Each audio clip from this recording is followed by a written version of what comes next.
Wes, both you and Raphael spoke of the incredible opportunities that Canada's given you.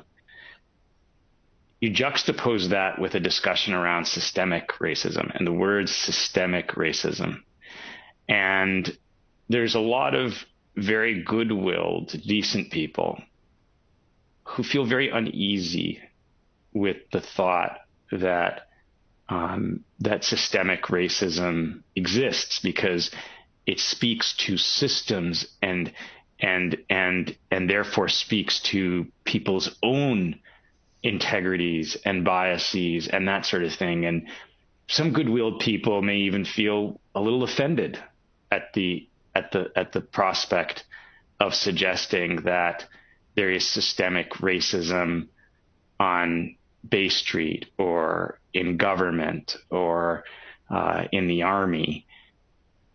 What does systemic racism mean, and why is it that folks should not feel offended by the prospect of being a part of an institution that has systemic racism issues?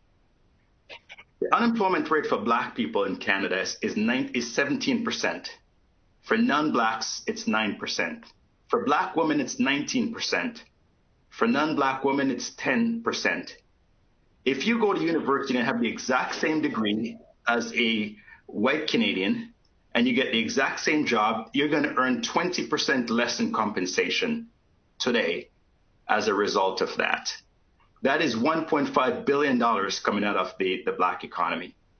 If you have a Black sounding name, the callback rates for you is 10% versus the callback rate with someone with a white sounding name, which is 31% of the time.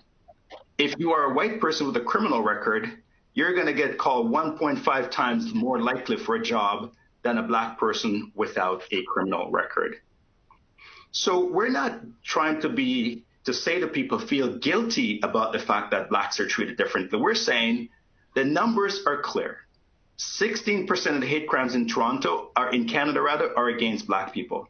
The numbers are clear. There's one house that's on fire, and that house needs water.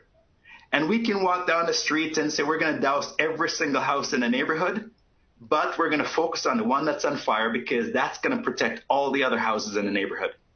And that's what we're asking folks to do, is to say, recognize the fact that Blacks are treated differently, and it's because of systemic barriers that they experience.